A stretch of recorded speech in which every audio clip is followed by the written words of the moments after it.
ठिकानों पर चीन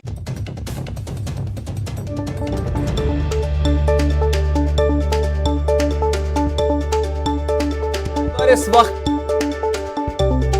तो ये बड़ी खबर इस वक्त की आपको बता दें, जेपी नड्डा ने अपनी नई टीम का ऐलान कर दिया है। भूपेंद्र यादव को राष्ट्रीय महासचिव बनाया गया है, वसुंधरा राजे को राष्ट्रीय उपाध्यक्ष बनाया गया है।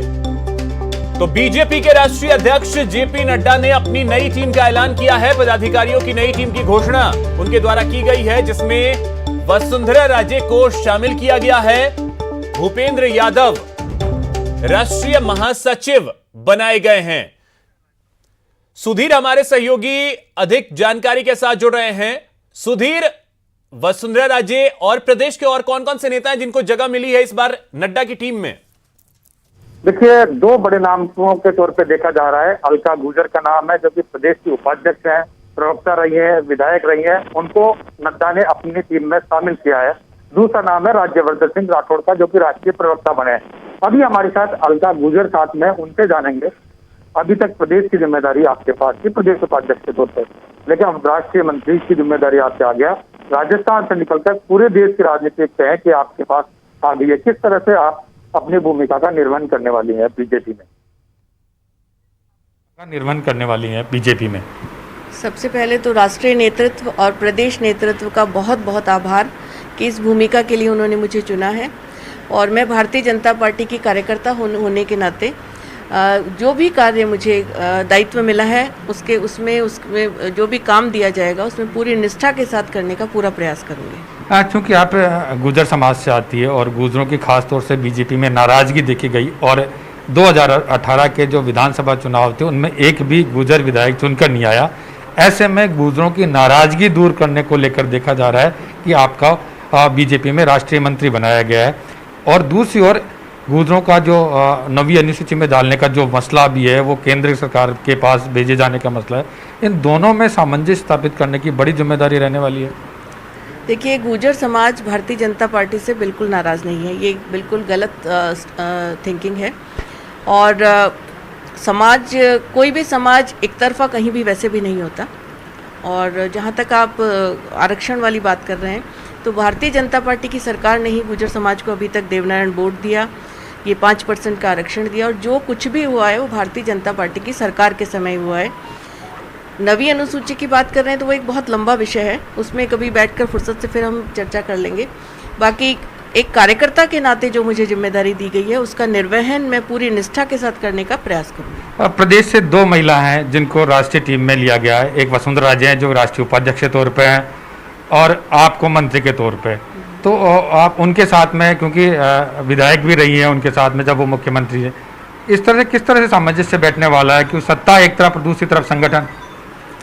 देखिए, वसुंधरा जी वरिष्ठ हैं और निश्चित रूप से वरिष्ठ और अनुभवी नेताओं के साथ काम करने से फ़ायदा भी मिलता है और बहुत कुछ सीखने को भी मिलता है। तो निश्चित रूप से मुझे सीखने को मिलेगा। एक बात और की, क्योंकि बताया जाता है कि बीजेपी में फीडबैक के आधार पर किसी को पद मिलता है, क्योंकि जब हमने आपसे बात करी तो आपने कहा कि मेरे को नहीं पता, अभी जानकारी नहीं है कि मेरे को मंत्री बना दिया गया। किस तरह का फीडबैक आप मानते हैं कि जो दिल्ली में बैठे नेताओं के पास गया होगा? मैं पिछले 6 वर्षों से संगठन में काम कर रही हूँ। पहले प्रदेश की प्रवक्ता थी, उसके बाद परनामी जी और माननीय मदन लाल जी सैनी के साथ उपाध्यक्ष भी रही, और अब इस नए समय भी नई टीम में भी पूनिया जी के साथ पुनः उपाध्यक्ष बनाया गया।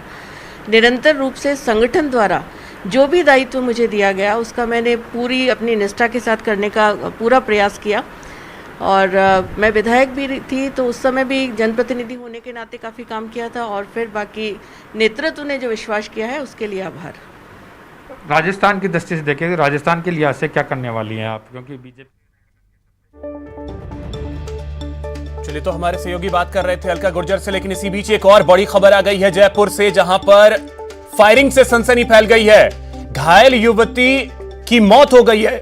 झुंझुनू की रहने वाली ये युवती, आरोपी युवक को गिरफ्तार किया गया है। युवती पर फायरिंग की गई थी, इलाज के दौरान एसएमएस अस्पताल में मौत हो गई है। तो यह बड़ी खबर राजधानी जयपुर से, जहां पर घायल युवती की मौत हो गई है। जयपुर में फायरिंग की वजह से सनसनी फैल गई। झुंझुनू की रहने वाली युवती, जिसे इलाज के लिए एसएमएस अस्पताल में भर्ती करवाया गया था, जहां पर इलाज के दौरान युवती की मौत हो गई है। मोती डुंगरी इलाके में इस वारदात को अंजाम दिया गया। यह तस्वीरें भी हम आपको दिखा रहे हैं। देखिए, दिन दहाड़े इस तरीके से फायरिंग की वजह से सनसनी फैल गई पूरे राजधानी में। युवक ने युवती को गोली मारी और इलाज के दौरान युवती की मौत हो गई है। यह एक्सक्लूसिव तस्वीरें न्यूज 18 राजस्थान पर इस वक्त आप देख पा रहे हैं।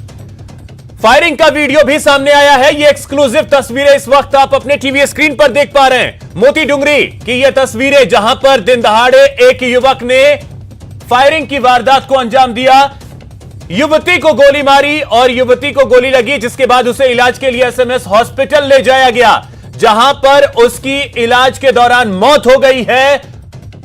फायरिंग का वीडियो भी सामने आया है। ये तस्वीरें आप देख सकते हैं। व्हाइट टी शर्ट में ये युवक जो दौड़ता हुआ आपको नजर आ रहा है लाल घेरे में, इसी ने फायरिंग की वारदात को अंजाम दिया है और इस फायरिंग की वजह से युवती जो घायल हुई उसे इलाज के लिए अस्पताल ले जाया गया, एसएमएस हॉस्पिटल में, जहां पर इलाज के दौरान युवती की मौत हो गई है। तो आप अंदाजा लगा सकते हैं कि अपराधी कितने बेखौफ हैं। राजधानी जयपुर में सरेआम उन्होंने इस तरीके से वारदात को अंजाम दिया है और उसके बाद वहां से फरार भी हुए। युवती के बारे में जो बड़ी जानकारी है, बीएससी फाइनल ईयर के एग्जाम देने के लिए वो पहुंची थी। बदमाश रेकी कर वारदात को अंजाम देते हैं। आरोपी को पुलिस ने दबोचा है। धौलपुर का यह आरोपी बताया जा रहा है। आदर्श नगर थाना पुलिस आरोपी से पूछताछ भी कर रही है और डीसीपी राहुल जैन मौके पर मौजूद हैं। तो ये एक्सक्लूसिव तस्वीरें न्यूज 18 राजस्थान पर इस वक्त आप देख पा रहे हैं। ये तस्वीरें राजधानी जयपुर की हैं। तो आप अंदाजा लगा सकते हैं कि राजधानी में किस तरीके से अपराधी जो हैं वो बेखौफ होकर के अपराध को अंजाम दे रहे हैं। एक युवती को सरेआम गोली मारी गई और युवती घायल हो गई, जिसे इलाज के लिए एसएमएस हॉस्पिटल ले जाया गया। उसकी तस्वीरें भी अब सामने आई हैं और ये एक्सक्लूसिव तस्वीरें न्यूज 18 राजस्थान पर आप देख पा रहे हैं।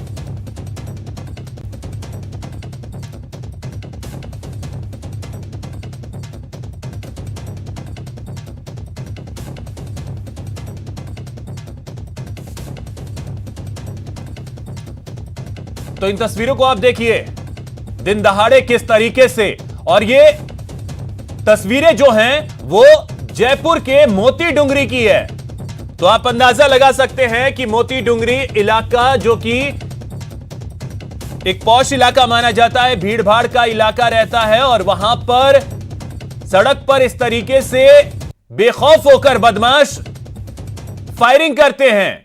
आदर्श नगर थाने में आरोपी से इस वक्त पूछताछ चल रही है। जो बड़ी जानकारी है कि आरोपी धौलपुर का रहने वाला बताया जा रहा है।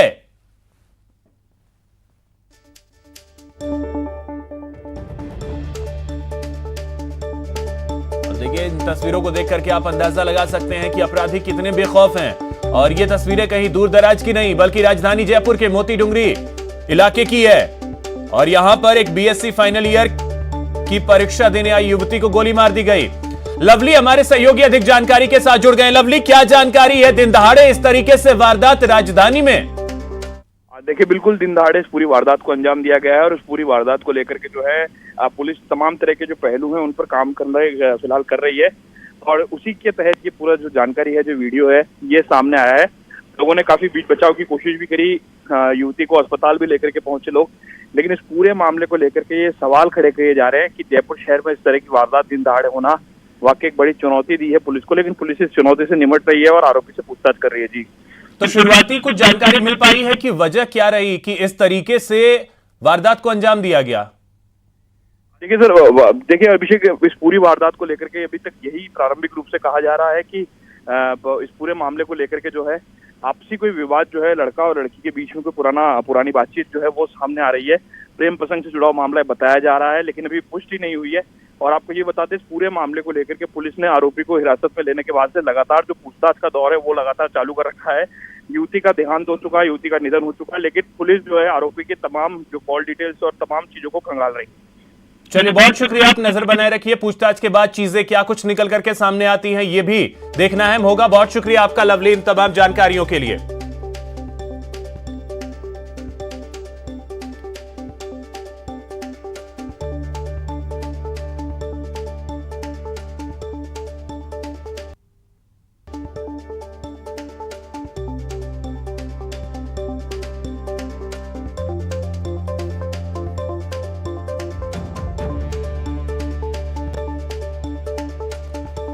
तो फायरिंग के बाद जो तस्वीरें सामने आई हैं, आप देख करके अंदाजा लगा सकते हैं। और हमारे सहयोगी लवली जो जानकारी दे रहे थे कि इस वक्त पूछताछ की जा रही है उस युवक से, साथ ही साथ जो शुरुआती जानकारी निकल करके सामने आई है उसमें यह आशंका जताई जा रही है कि मामला ये प्रेम प्रसंग से जुड़ा हुआ हो सकता है।